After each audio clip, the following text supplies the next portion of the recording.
Aujourd'hui, on va parler de la bourse et plus précisément de la différence entre le CTO, le compte titre ordinaire, et le PEA, plan d'épargne en action.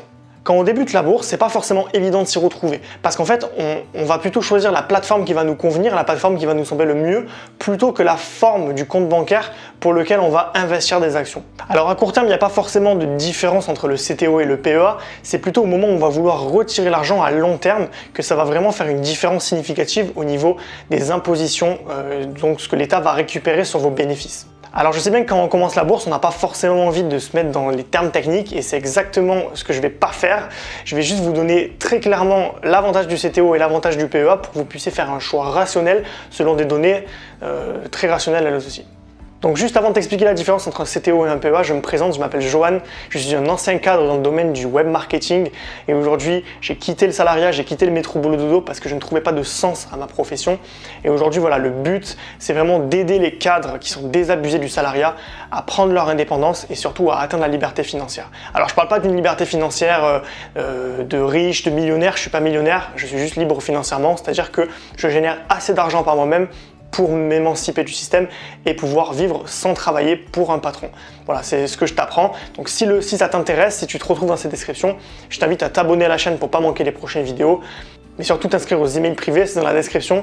Plusieurs fois par semaine, je t'envoie mes meilleurs conseils par mail pour t'émanciper du salariat et quitter le métro boulot dodo. Donc on va commencer par le CTO. Donc le CTO, c'est quoi? C'est un compte titre ordinaire. Donc en fait, c'est un compte bancaire dans lequel vous allez pouvoir déposer de l'argent sans plafond et sans plancher. Donc vous pouvez mettre n'importe quel montant, ça c'est un gros avantage. C'est simple, c'est pratique et vous pouvez également retirer l'argent à n'importe quel moment. Ça veut dire que si vous mettez de l'argent sur un CTO et que demain vous avez besoin d'argent, de liquidité et que vous voulez retirer votre argent pour le récupérer sur votre livret A ou votre compte bancaire classique, très simple, en un clic c'est fait, vous pouvez retirer toutes vos actions, tout vendre et récupérer. En revanche, le très gros inconvénient du CTO, c'est vraiment le taux d'imposition. C'est-à-dire qu'au moment où vous allez vouloir retirer votre argent, vous allez être imposé sur les plus-values que vous avez réalisées. Par exemple, si vous mettez 1000 € et qu'au bout de 2 mois, vous avez gagné 100 €, vous allez être imposé sur ces 100 € à hauteur de 30%.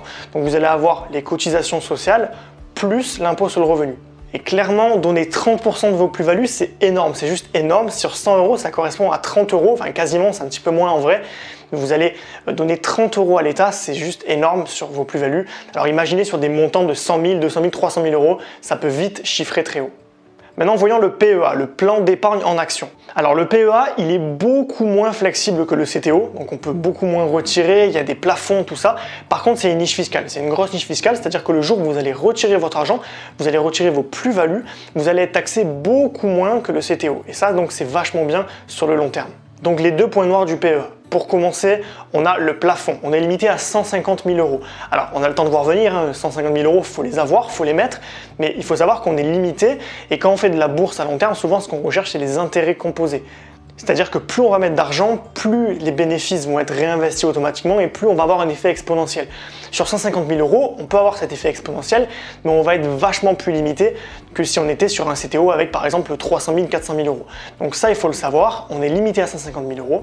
Et on a aussi le gros désavantage de ne pas pouvoir retirer de l'argent avant 5 ans, sous peine de voir le PEA se fermer automatiquement.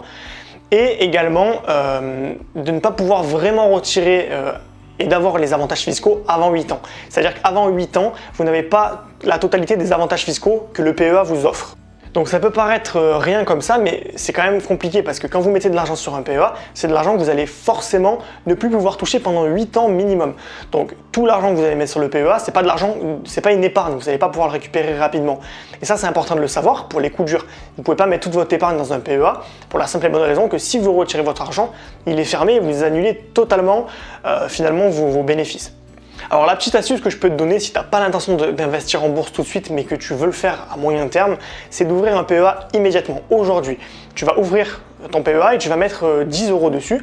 Ça va prendre date fiscale, c'est-à-dire que si par exemple tu veux investir de l'argent dans peu de temps, dans 2 ans par exemple, eh ben, tu auras quand même 2 ans d'avance, c'est-à-dire qu'il te restera plus que 5 ans avant de pouvoir retirer. En fait, le PEA, le début d'effet commence à partir du moment où tu mets 10 € dessus. Donc même si tu n'as pas prévu de faire de la bourse tout de suite, ouvre un compte PEA tout de suite, commence finalement le calendrier fiscal, donc tu t'avances sur les 8 ans, et là au moins tu pourras récupérer ton argent plus rapidement le jour où tu mettras de l'argent dessus. Voilà, et du coup le moment que tout le monde attend, quel est le taux d'imposition du PEA? C'est très simple, il est de 17,2%, c'est-à-dire le taux des cotisations sociales. Alors il n'y a aucun impôt sur le revenu et c'est pour ça qu'en fait on économise autant. Donc on passe de 30% et quelques, alors j'ai pas le taux exact, c'est peut-être un peu plus, peut-être un peu moins, mais c'est autour des 30% pour le CTO. Et on est sur du 17,2 approximativement, ça peut changer selon les années, hein. On est à 17,2 pour le PEA, donc c'est vachement intéressant. On économise jusqu'à 13% d'impôts, donc c'est juste énorme sur une grosse somme. Pour résumer, je dirais que pour le court terme, il vaut mieux partir sur un CTO. Le CTO est plus avantageux si on veut retirer l'argent à 5 ans par exemple. En revanche, si on est parti sur du long terme, si on part sur du 15-20 ans, il vaut mieux partir sur un PEA qui va nous offrir un bien plus grand retour sur investissement.